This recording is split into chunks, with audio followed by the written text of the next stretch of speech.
Right. Back with day 2.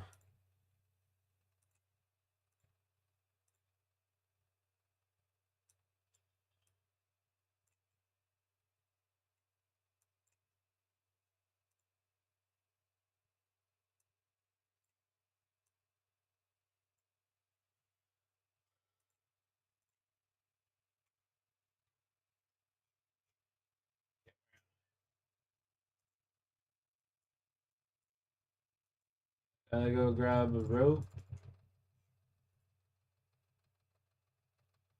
4 lives. Good.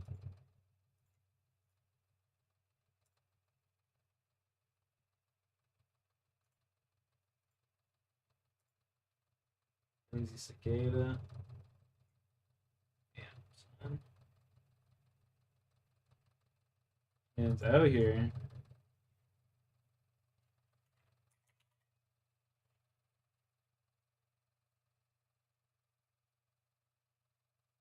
Ain't really out here like that.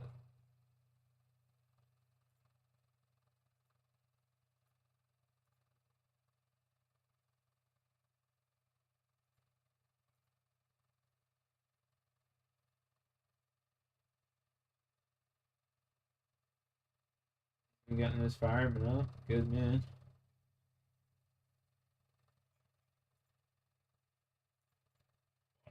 Was.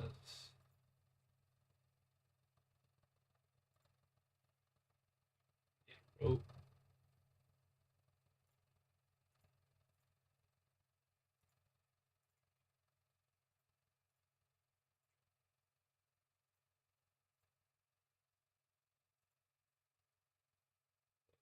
Cat for a sec.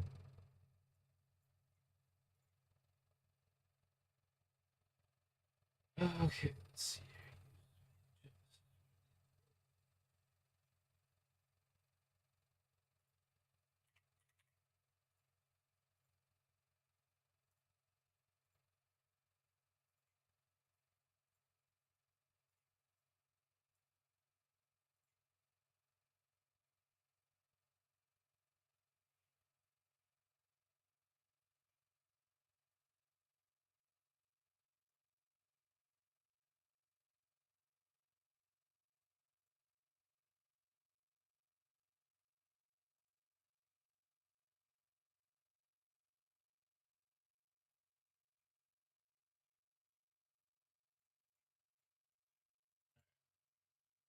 Yodi.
Waterfall.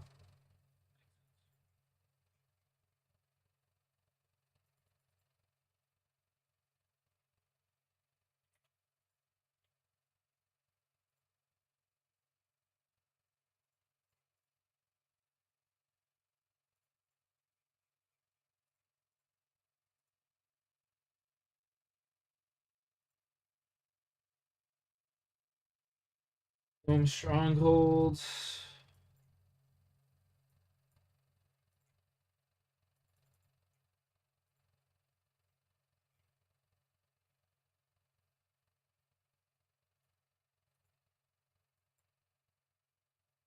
Stronghold agility course. That's what we got, 20 agility.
I always fuck that up.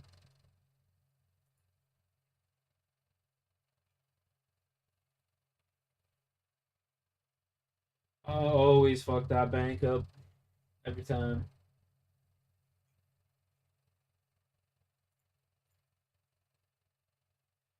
She got 20 attack. So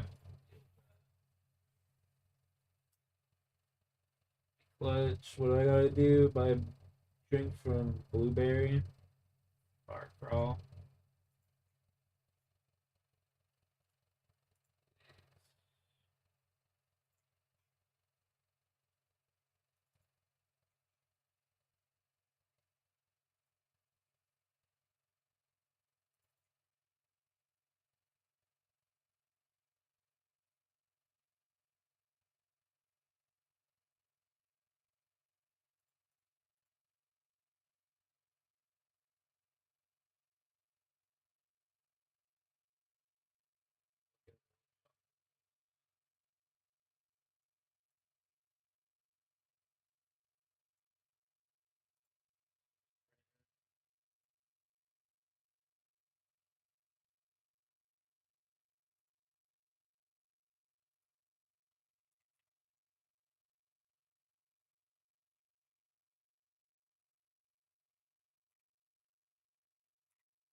One more world hops.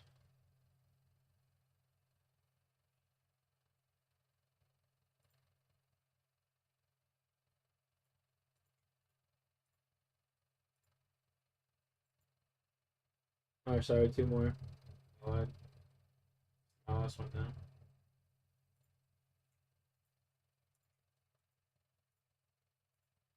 Cool. Let's see here. Look up.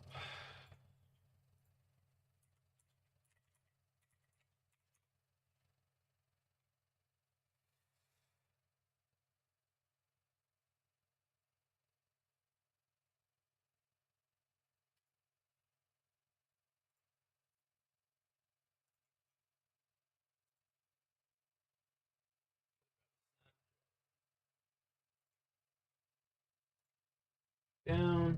Let's go over here, use the bank.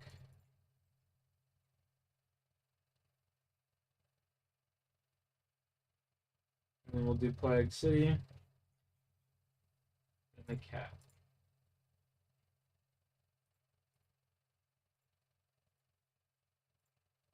Alright. Cat will scratch. Got some food. We'll grab this.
Fade.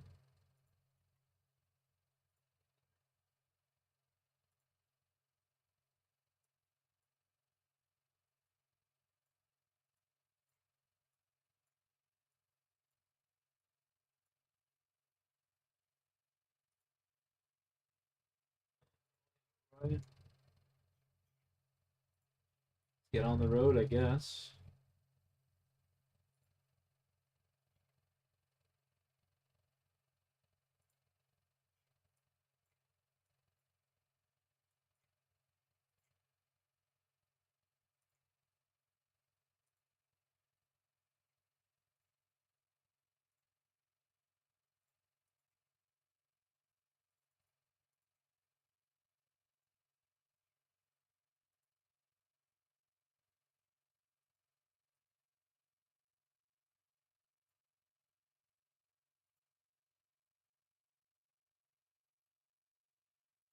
Uh, you know what? We're gonna do Gnome Stronghold for a little bit. We're gonna do this agility course for a little while.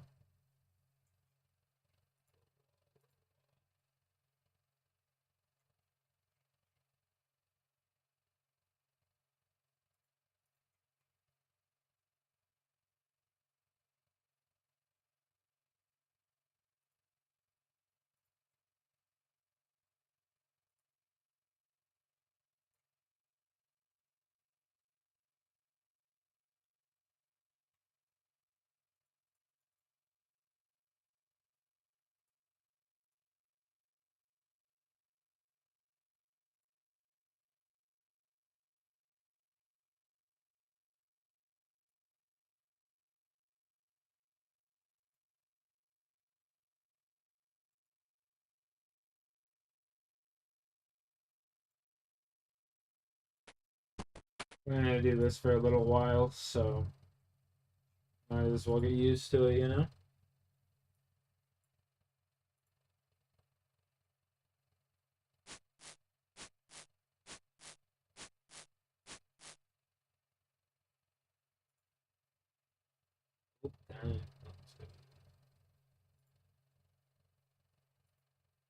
what's on the tubes and the tubes.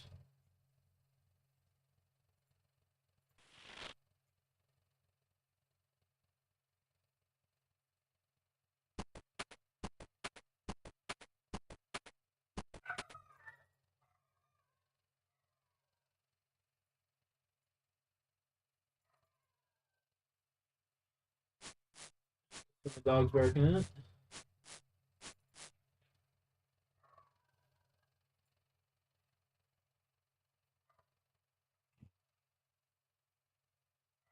Rocky, stop.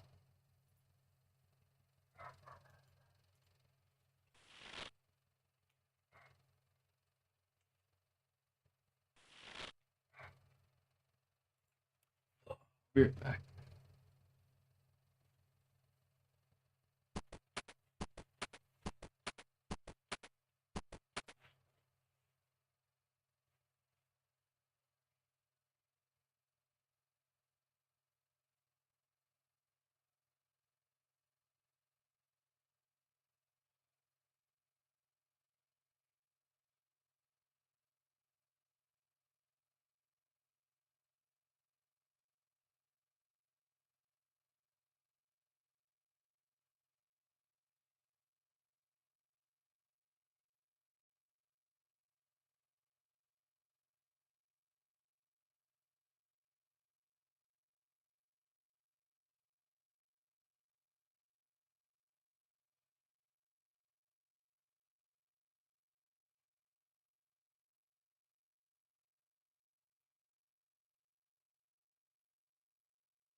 Find something to watch now, shall we? Oh, look at that. There's a level and my very first Mark of Grace for the account. Awesome. That's sick.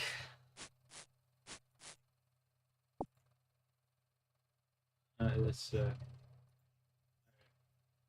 Now back to finding something to watch. Iron Man efficiency. Off to Ardoin. We'll do Plague City later.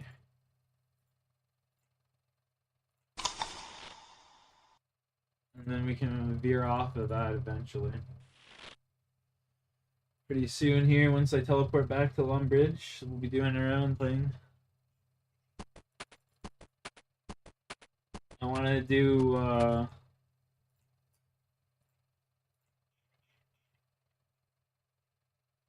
Witch's House, I think it is.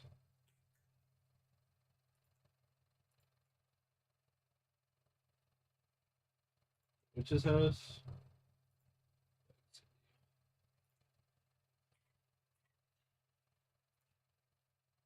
Yeah, I want to do Witch's House for the extra HP. And then we'll go do Waterfall Quest right after that. And then we'll camp, what's it called?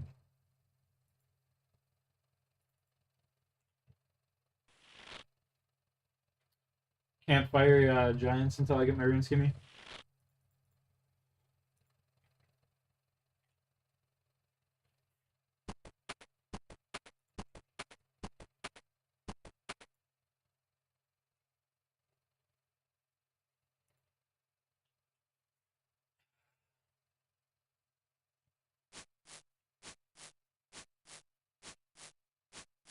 Oh, look at that, level 12. Let's go.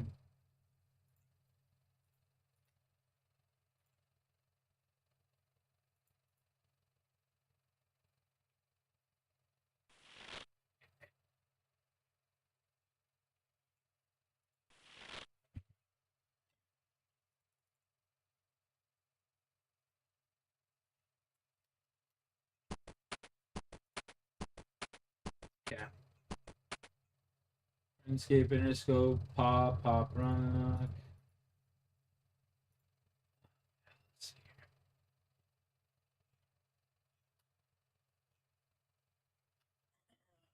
Is some crime going? Some true crime? Question mark? Team kills 5 people in a random neighborhood shooting spree. Another person. How could you do that to another person? How could one person?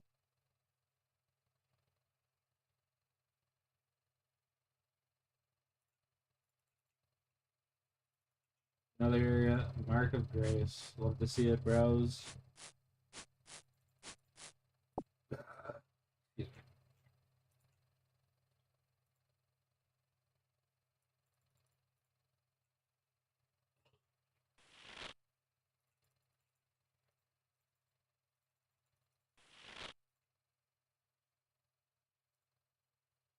There'll be another level here coming up. Okay, we gotta find something to watch. Or I gotta find something to watch at the very least.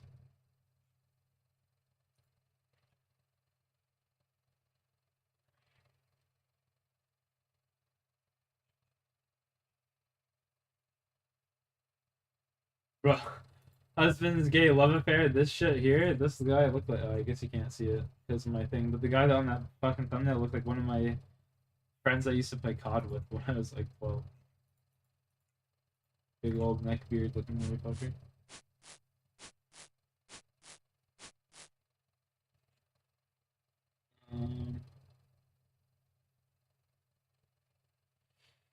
Damn, bro. What do I watch? There's nothing to watch. So I just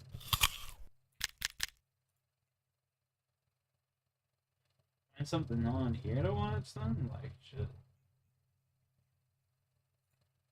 Top IMDb.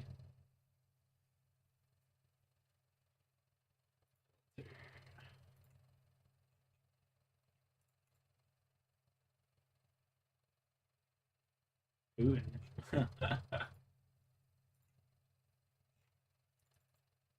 Ooh.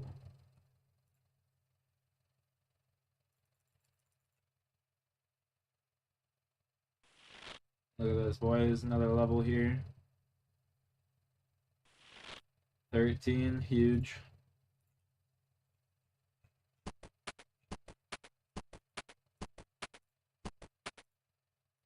Wait, movies. Diddy, Summit to Plummet. It's fucking funny.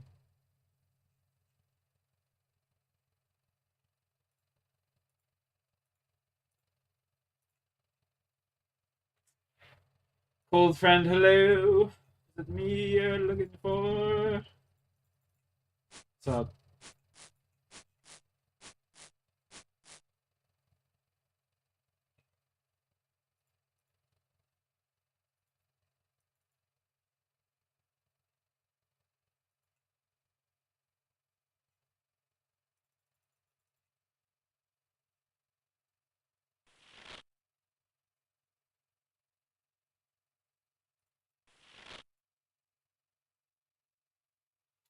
I was thinking of it, bro. I don't know what to watch, though.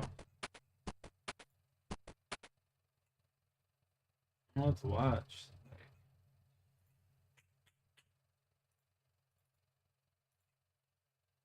You know what I'm gonna watch? I'm gonna start watching The Wire. I haven't watched in a long time. Only first 3 seasons are on this shit. Oh.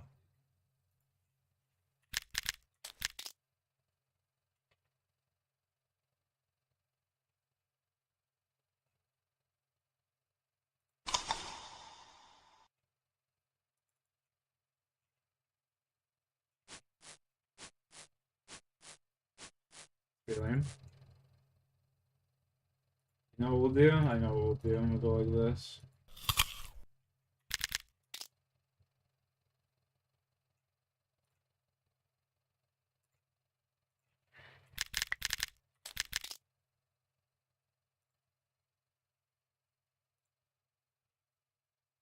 There we go, baby. That's what I'm talking about.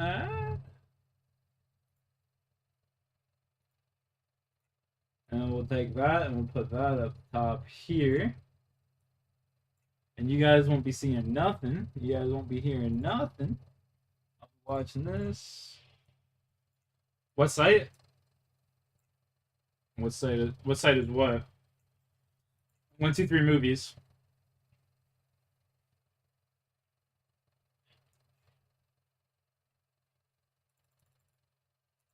Nice level right there. 14.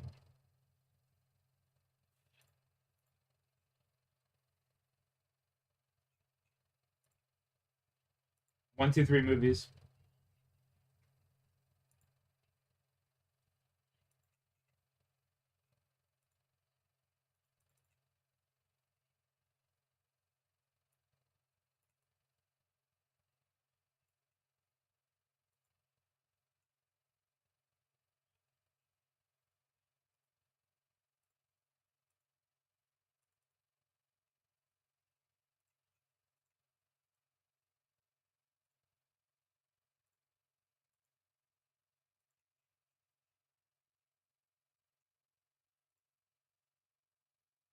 Lion King. Yeah, that's cool. It's pretty cool.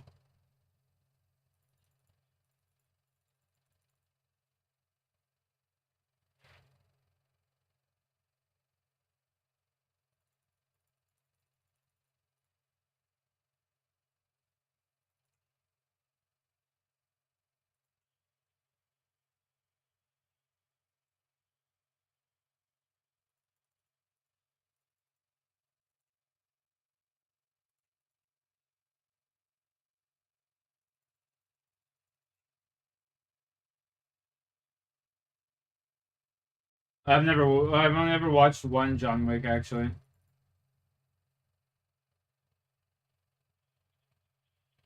I've only ever watched John Wick 1. Damn, bro. I'm gonna watch that shit right now. I've watched The Wire so many times.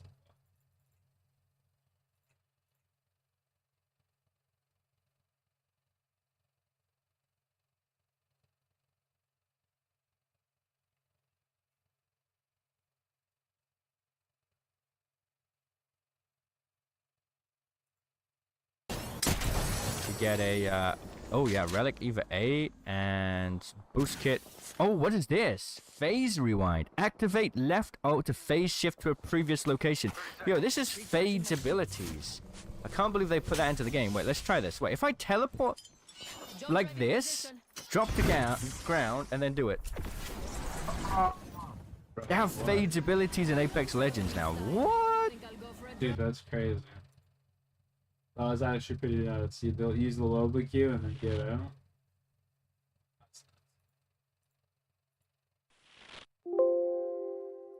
What did I just get? Level 15. Let's go, baby.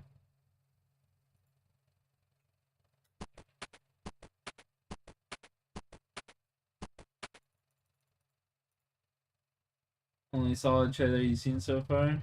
Fair. I don't know. Movies nowadays aren't really what I look forward to. Is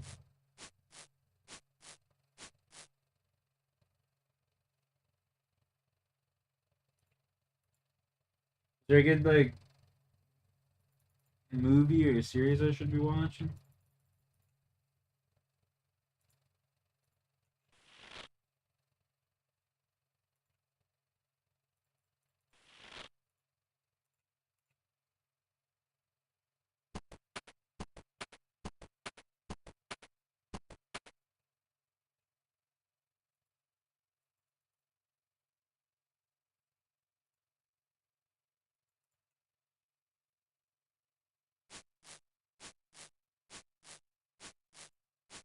You know what I'm looking forward to?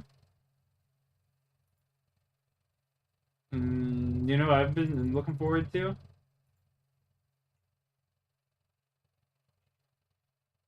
Is,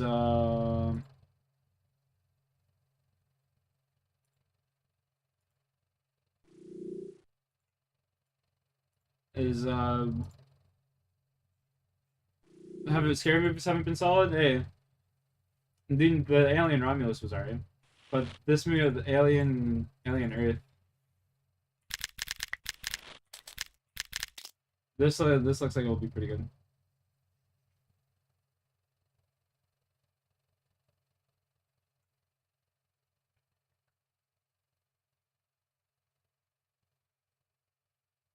This looks like it will be scary. Anybody, please copy. I'm a sucker for fucking Alien though. I'm alone here. No, Romulus. All my crew members are dead. There's a creature. It killed everyone. And now I haven't actually seen the trailer. it's hunting me. I can't let that creature reach Earth. If it does, humanity will end. There's one last escape pod. I'm coming from it.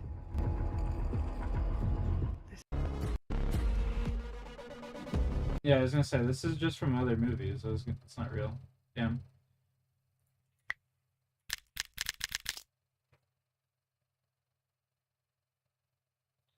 This is the real one here. In 2120, Mother Earth is expecting.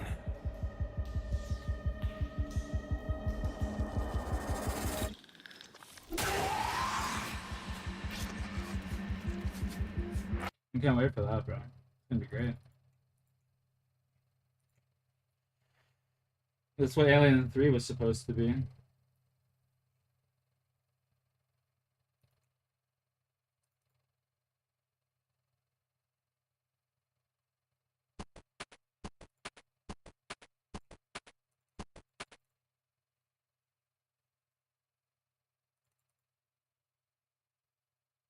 Nah, fuck Mission Impossible, dude.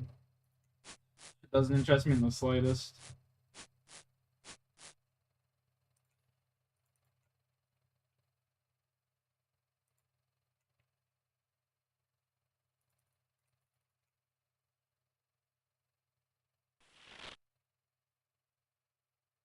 Boom, 16. Cue the montage.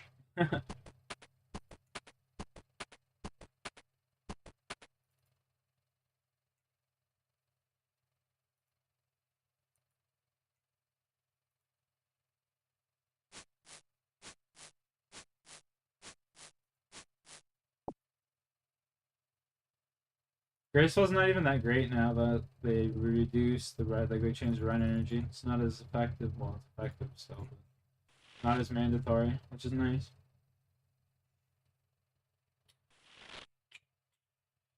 Brother. You know what I might actually do? Fuck it. What one came out? Alien Prometheus or Covenant first? I think it was Prometheus that came out first, right?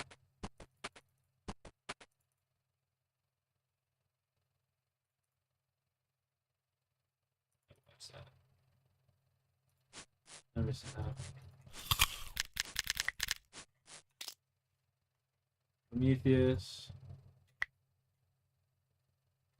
And then Covenant came out second. Okay. So we're watching Alien.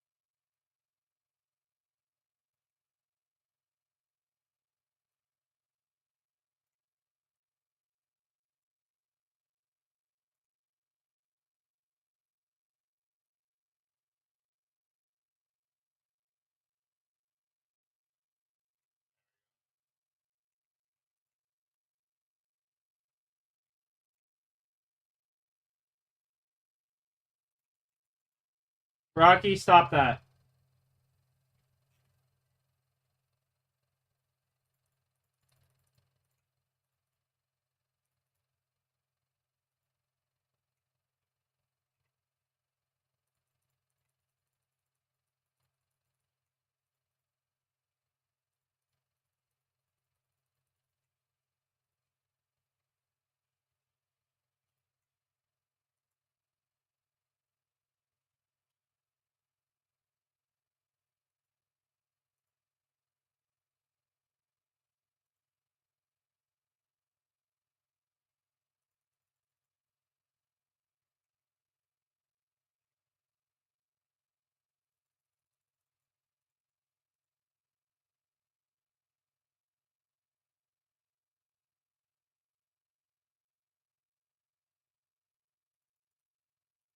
Level 17, let's go.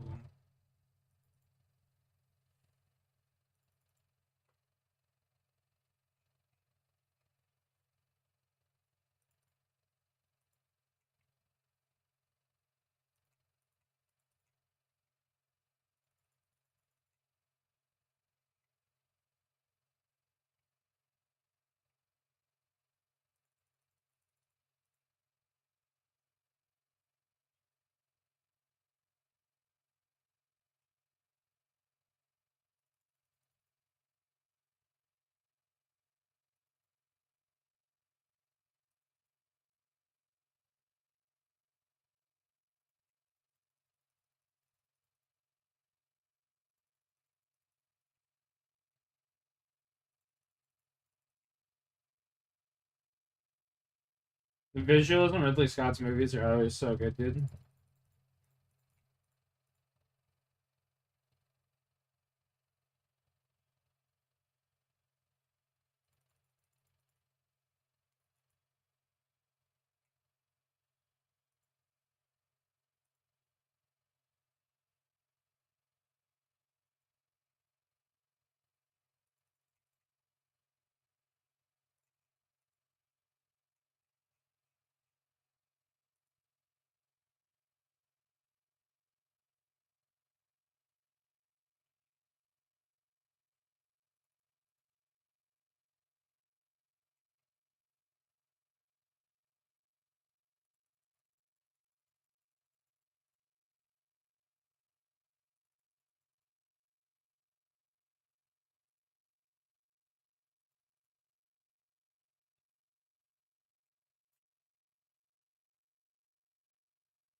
18. Let's go.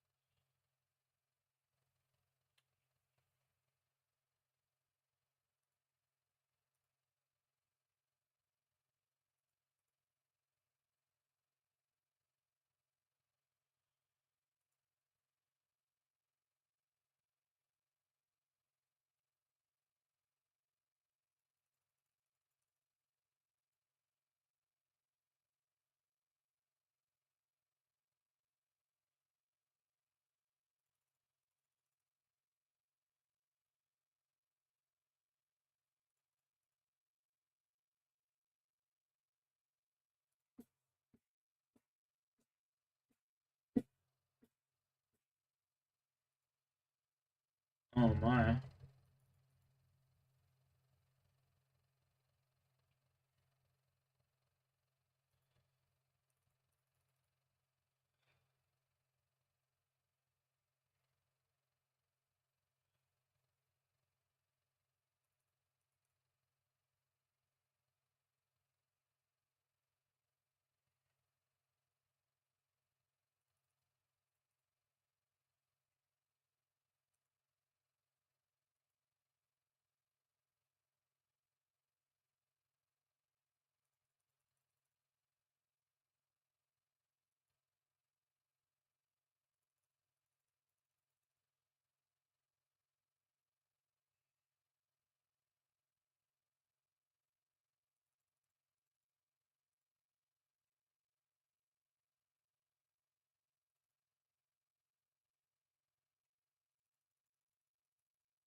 Hey, go through.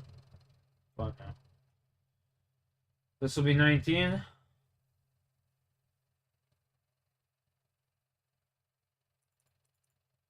Huge. One more level, and then we'll progress onward.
See here. Two more probably. Yeah. Oh, I guess it tells me right here actually.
Alright, let's go get this quest done.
Talk to the kid Edmund here.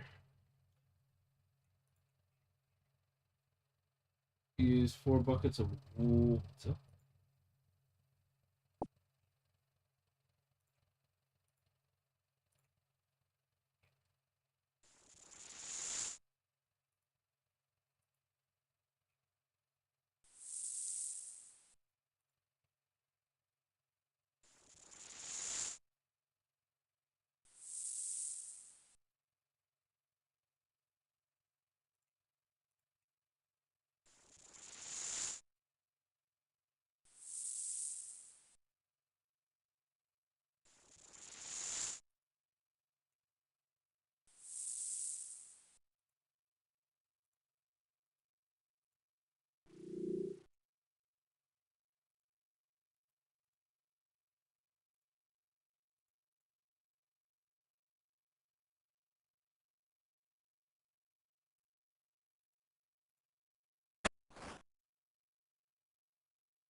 Talk to my boy Edmond.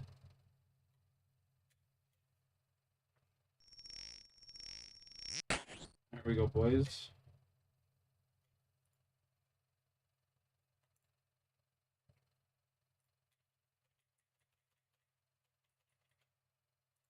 Come on. Wear the mask. Wear the mask. There we go.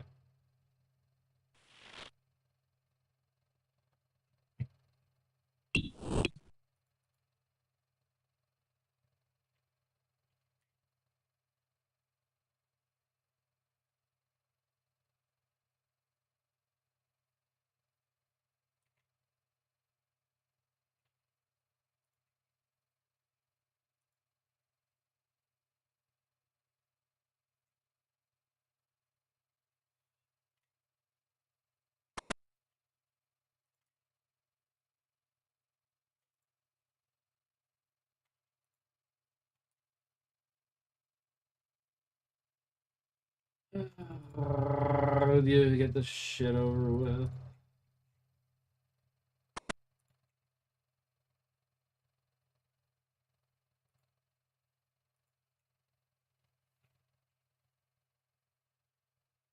How long does it take for my iron energy? Yeah, 5 minutes now.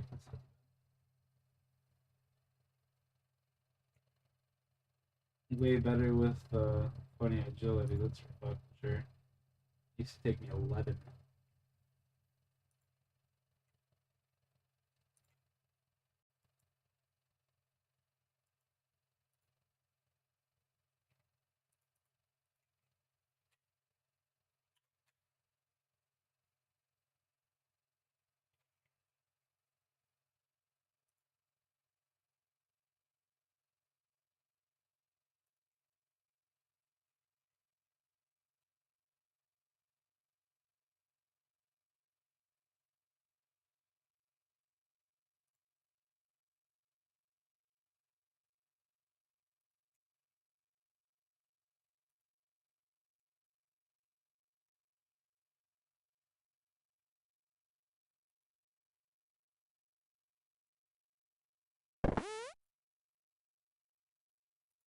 Oh, dude, if I could get a maroon skimmy today, I'd be happy.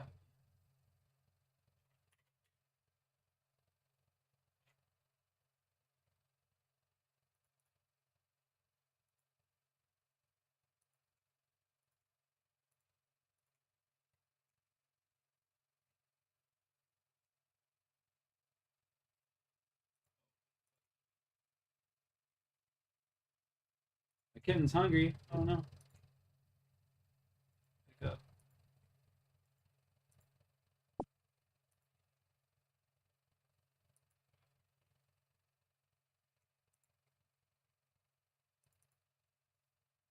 Kitten's hungry. I just wasted all my rent energy that I just built up right there. I don't know why I did that.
Quest's done. Sick. Nardoin.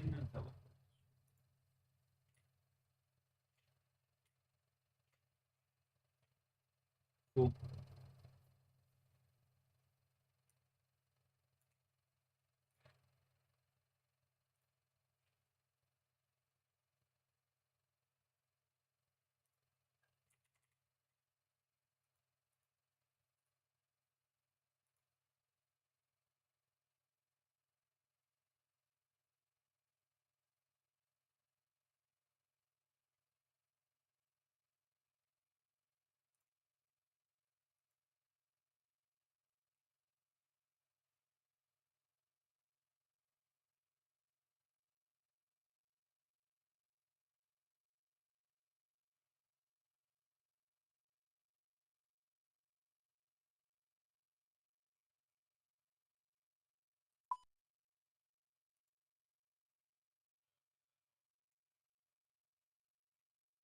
Oh, I could have just used the Chronicle teleport. Well, in the meantime, I think what I'll do is I'll throw my cat down. I'll go up top. I'll go get some fish for my cat. I'll do these daddy's home things here soon.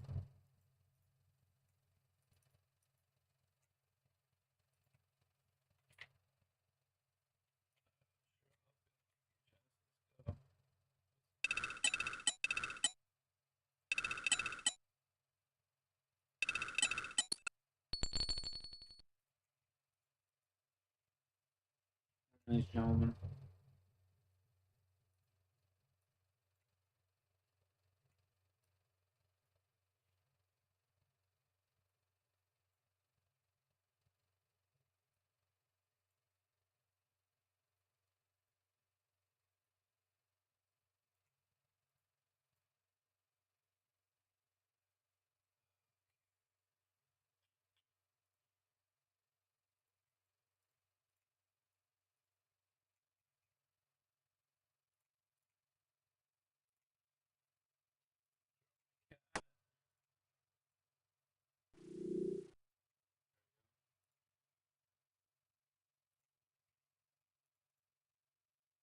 Go downstairs, grab some more mind runes real quick. Holy fuck, it's snowing out.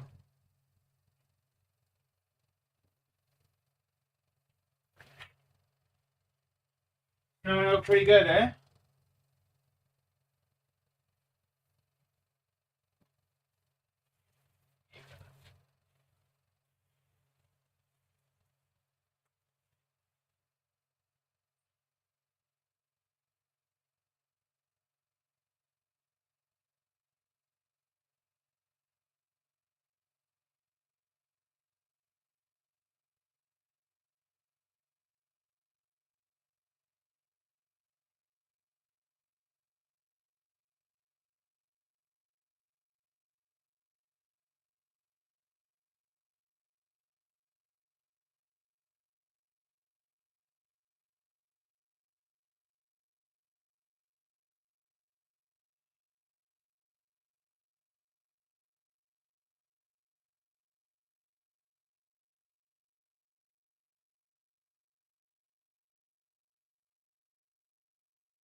What are they doing now?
Breaking Bad is a masterpiece of manipulative writing, where each character is forced to act in their own interests, whether it's for their survival, their freedom, or financial reward.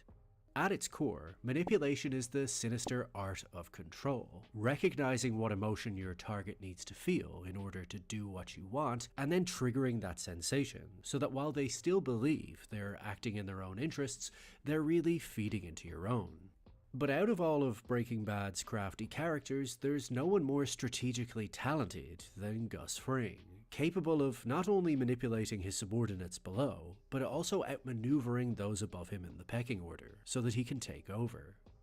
Although Walt likes to believe that he and Gus are the same, they have distinct differences in how they go about their business. I don't think we're alike at all, Mr. White. Gus is patient, he knows he's running a marathon, whereas Walt is trying to sprint his way to the top.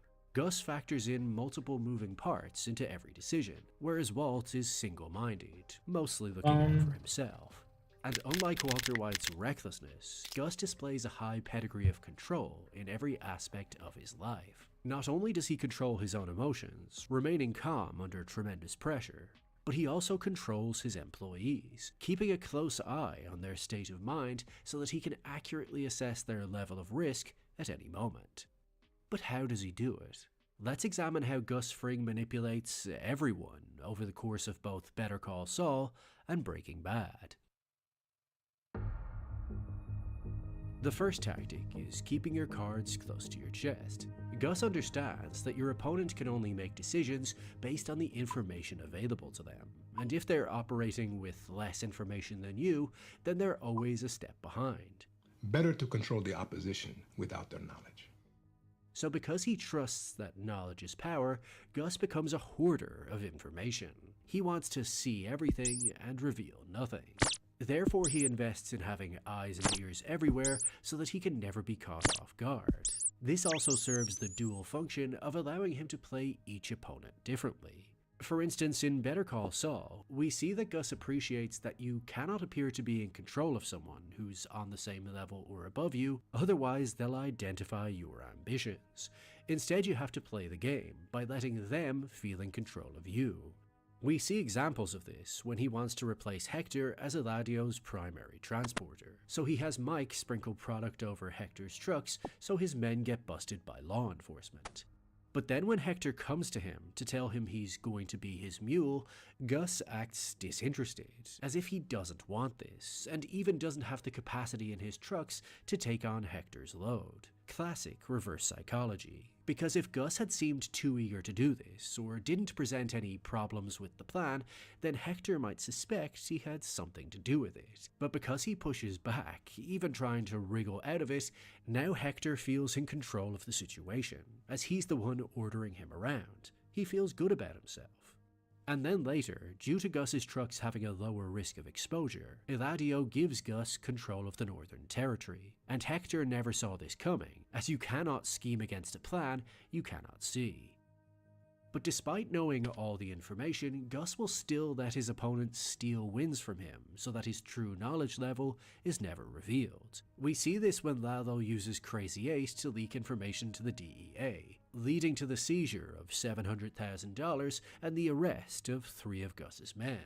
Now Gus could have prevented this from happening and gained a short-term victory, but by doing so, he would be exposing that he has a rat in Lalo's team or in the DEA that no one else knows about. Therefore, he has to accept this short-term loss in order to set up a long-term win. This leads into the second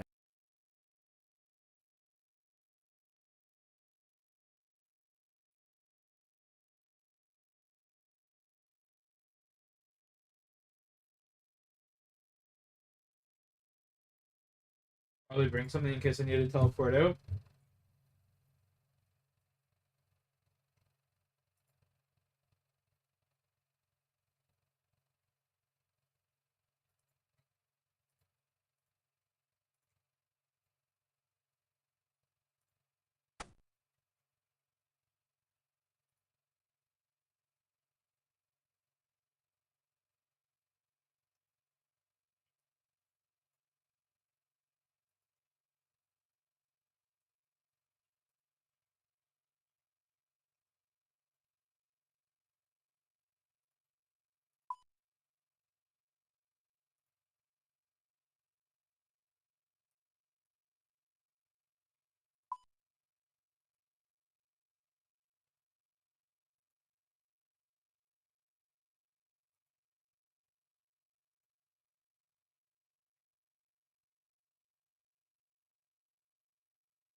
tactic: optics.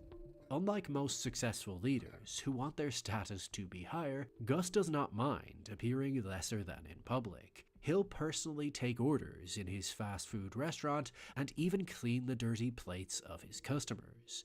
Short term, this may make him appear like a nobody, as when you're cleaning up after others, you're temporarily allowing them to feel above you.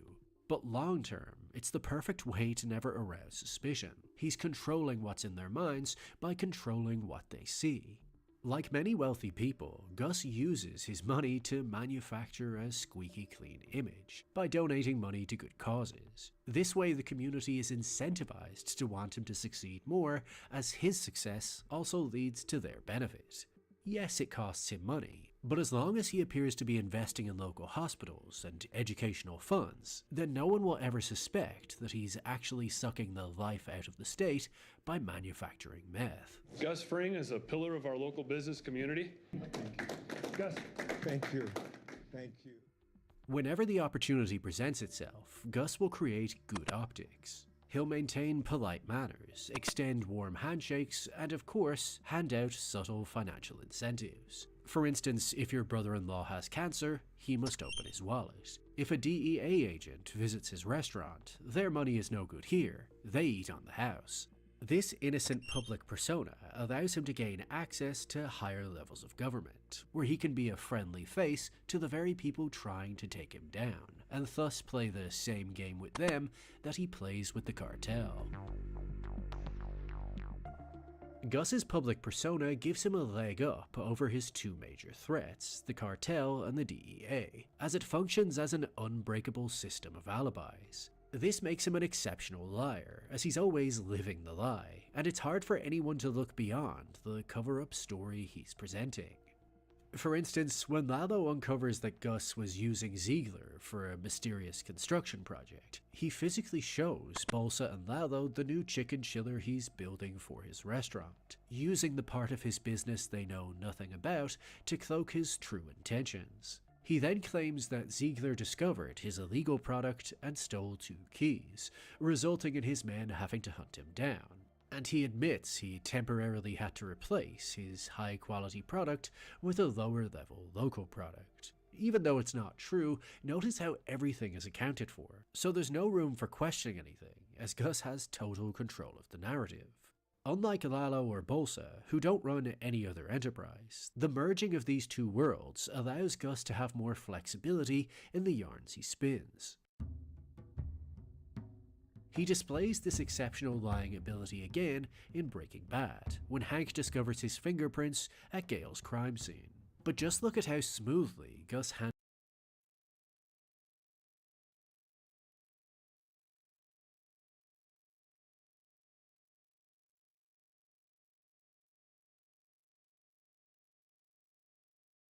Okay, here's the biggest risk of the account so far. Pray for me.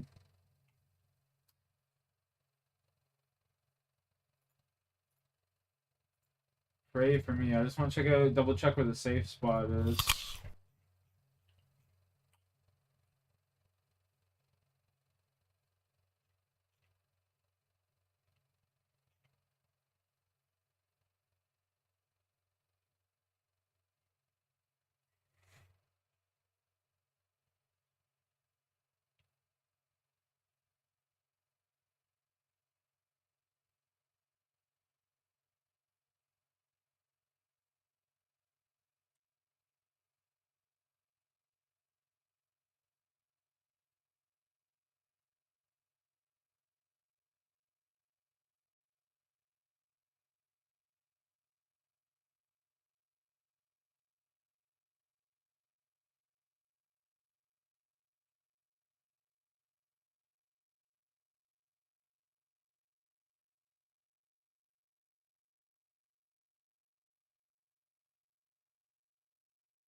It was nothing.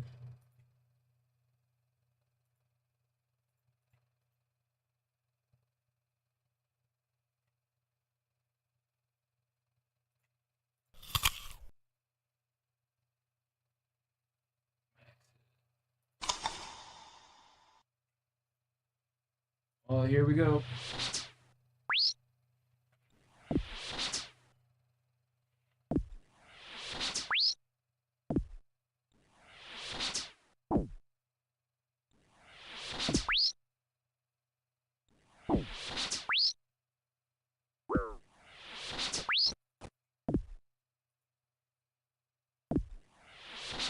Alright.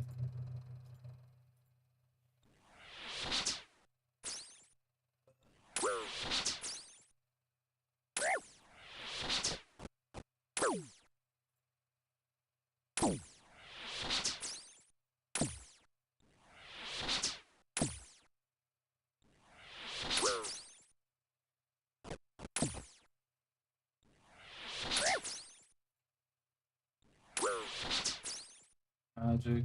Cool. Yep. Oh, kill this cocksucker. Let's go.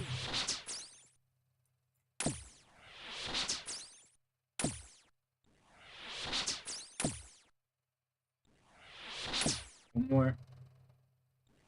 Come on.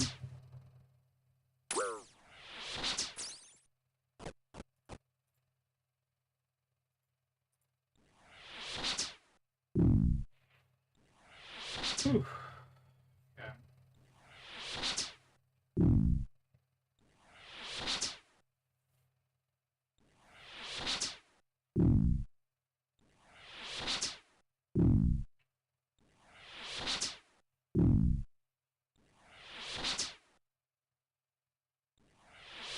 Big sixer.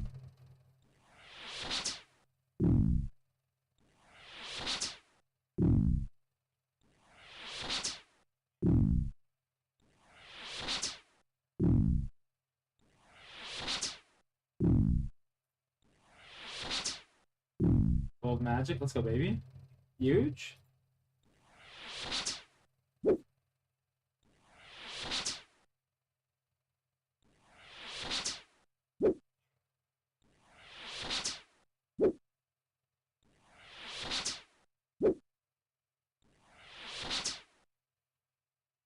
$35 more attacks. We should be able to kill him. Plus, I forgot about the bow just in case.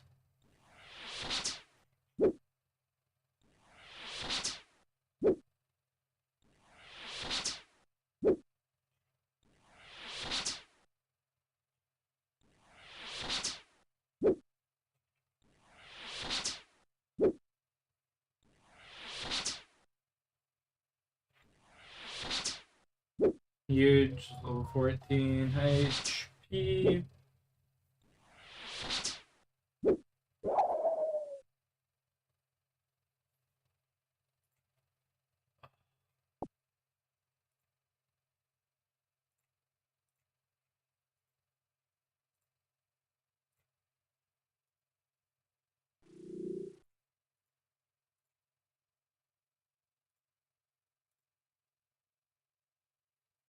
$43.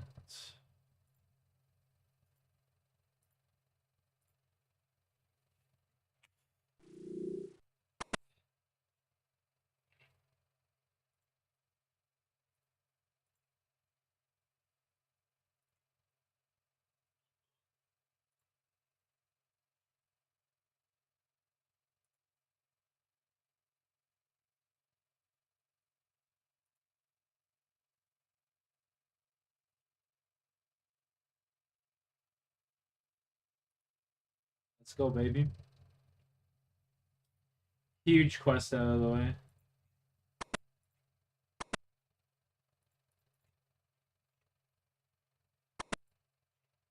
Huge quest out of the way, boys. Huge quest.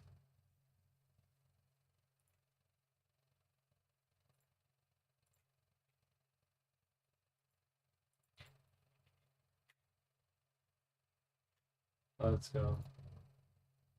25 HP. That is what we were talking.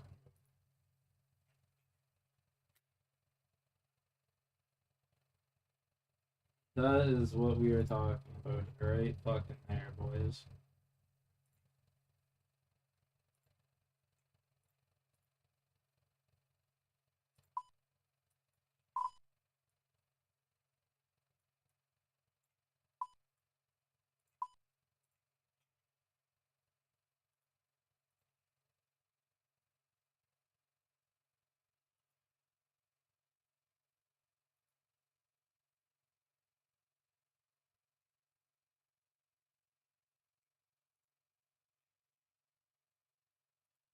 Fucking huge for the account early on right there.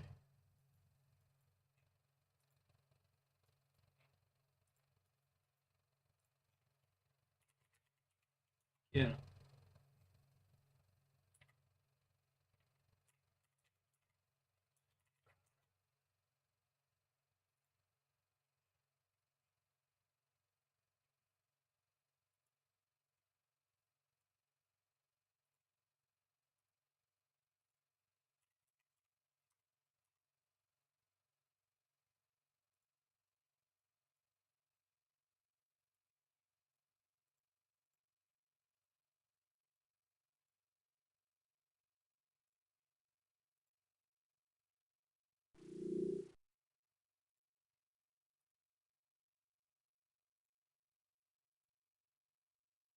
Another little shrimp.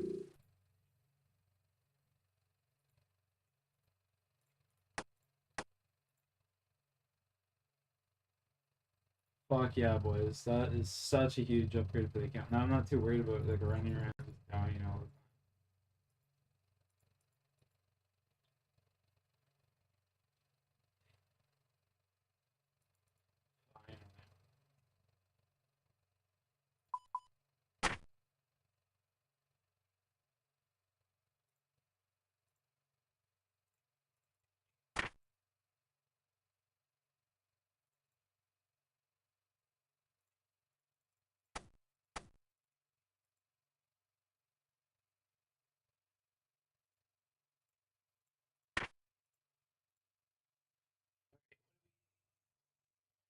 Thanks.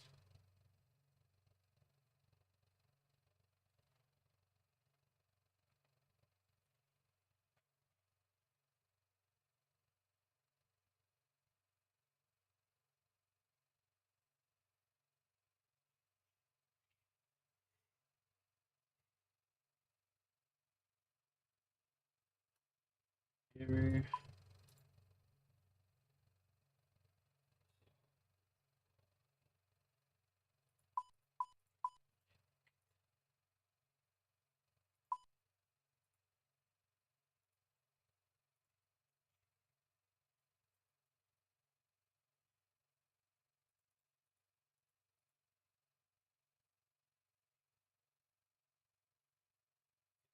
Shrimp, just in case.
It's strength 14. Holy shit.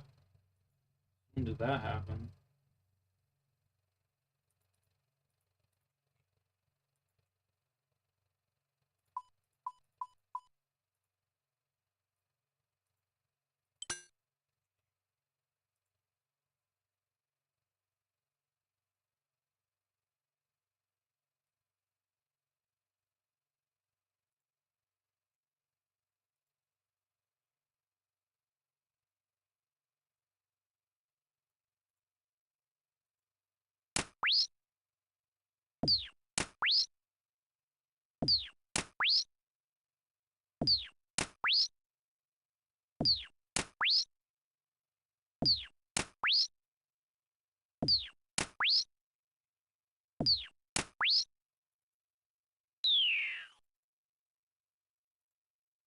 Literally nothing.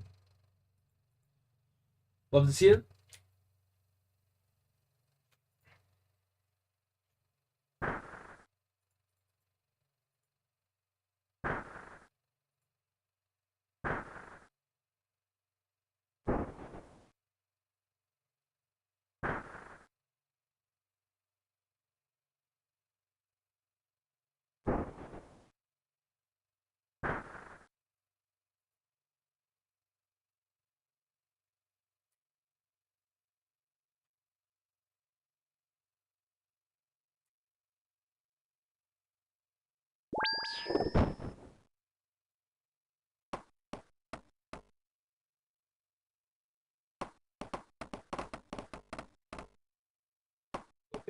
Um,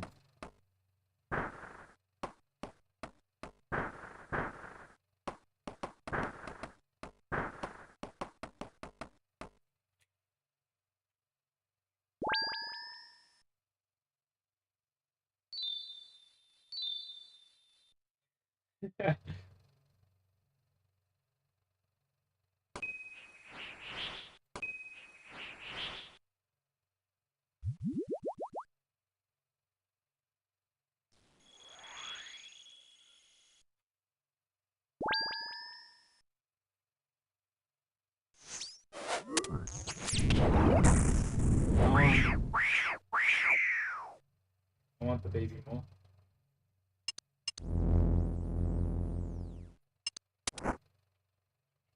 It's quite the intuitive cutscene.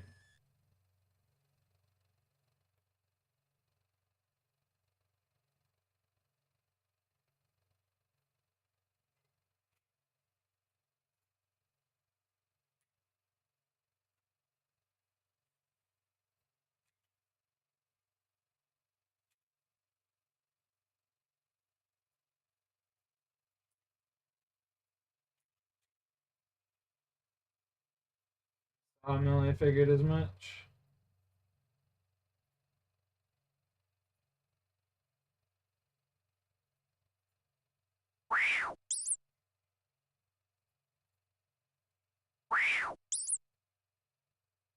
Go get him. Go get him, cat.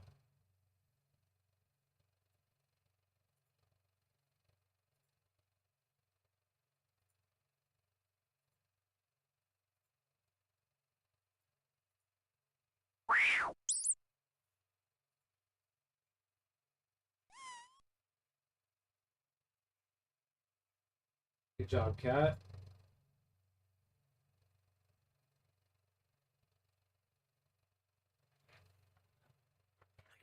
Oh yeah.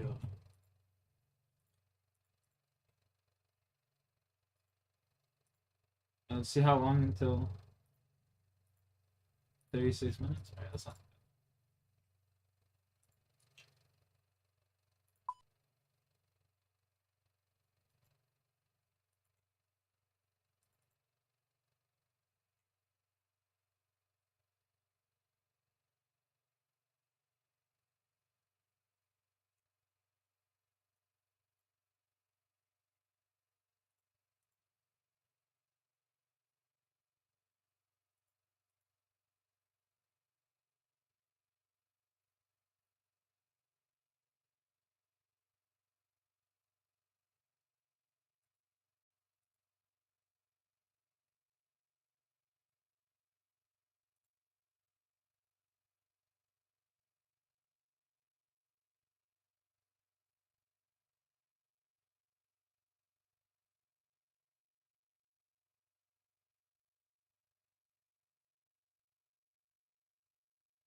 handles this interrogation to shrug off any suspicion.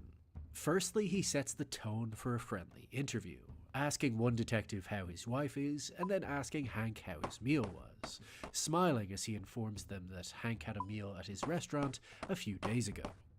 He then waives his right to an attorney to appear innocent, stating that I can't see why that would be necessary, but then again I have no idea why I'm here.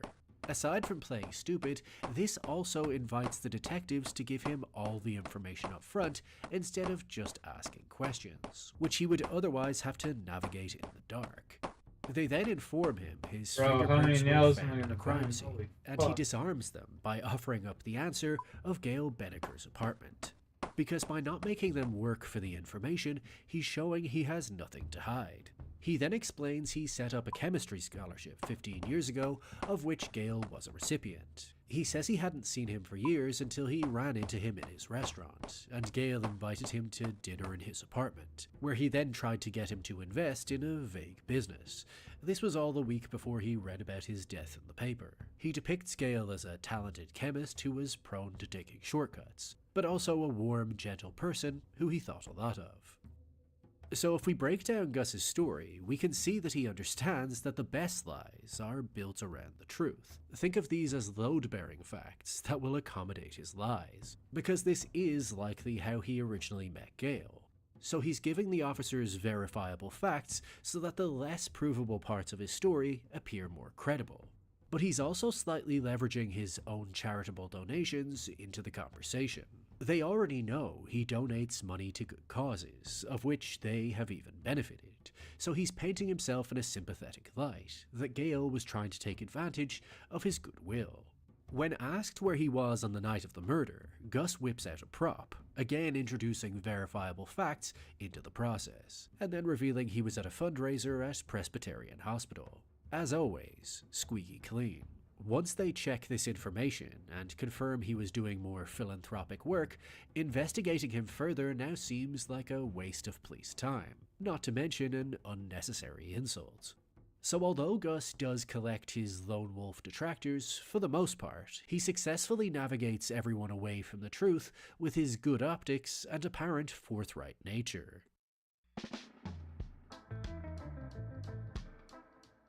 His next manipulative maneuver is how Gus lures people in to work for him. Fring makes it his duty to financially reward those around him, so that they never have any incentive to betray him. Yet despite his professionalism, due to the illegal nature of the work, both Mike and Walt were initially reluctant to get involved with him. But everyone has a weakness that can be exploited. Dog was With chasing my Mike, cat. Gus Again, can what the fuck? instantly see that it's not about money for him, an attribute he can identify with. Therefore, he slowly turns Mike onto his side by letting him sense that his primary motivator is also revenge. He tells Mike he didn't let him kill Hector because a bullet to the head would have been far too humane. This way he's keeping Mike at bay with the promise that he has something more significant in store for their shared enemy. This makes Mike identify with Gus, planting the seed that they have the same goal. Then when Mike asks for help in laundering his money, Gus finds him a security job at Madrigal they can pay him through. But even though Mike offers him 20% as a fee, Gus manipulatively rejects the offer. I would not take money from your family. Now you could mistake this for just a kind gesture. After all, he doesn't exactly need the money. But on another level, this way Mike remains indebted to him. Because unlike most people, Gus has seen that Mike has a code. He likes things to be all square. So by asking him for nothing in return, he's leaving the door open for when he has a bigger favor to ask. This favor then pops up later when he wants Mike to facilitate smuggling engineers into the country. But again, before asking him for the favor, Gus tries to make Mike feel as if he's indebted to him, apparently for doing something wrong. Even though Gus already knew about Nacho's vendetta against Hector, he tries to play dumb and presses Mike for why he never told him that Varga was working against his interests. These are small but effective mind games that put his opponent on the back foot, and makes them more willing to do what he asks to make things all square. But Gus always reads the man in front of him. What will work for Mike will not necessarily work on Walter. For instance, when Walt wants out of the game, rejecting a generous $3 million offer for 3 months of his time, once Gus hears that he's had a falling out with Jesse, he strategically decides to make a deal with him instead. But as a way to inform Walt that his recipe is still being used against his will, he has Victor throw his half of the payment in Walt's car window. The reason this is so effective is it puts the physical cash in Walt's hand, making it feel more real than just numbers in his head, as well as pricking at his ego that his rival is going to cash in with or without him. So now there are only 2 options. He could let Jesse take half his money, or he could win and earn it all himself. This brings Walt back to the negotiating table, believing he has the upper hand because he sees through Gus's ploy. But as usual, Gus has been withholding information and decides that now is the time to show Walt the laundry. He's felt the money in his hand, but now he needs to picture himself in his very own lab to complete the dream. However, when he tries to resist one final time, saying that the money is for his family and he's already lost them, Gus burrows into his sense of masculinity to make him realize that whether it's this job or another, he'll still have the same duty to provide. He simply bears up. He does it because he's a man. The manipulative language Gus chooses is designed to tap into his target's male ego. He's enticing him to put aside these silly moral concerns and start competing with. Alright, I'm gonna end the stream there, boys.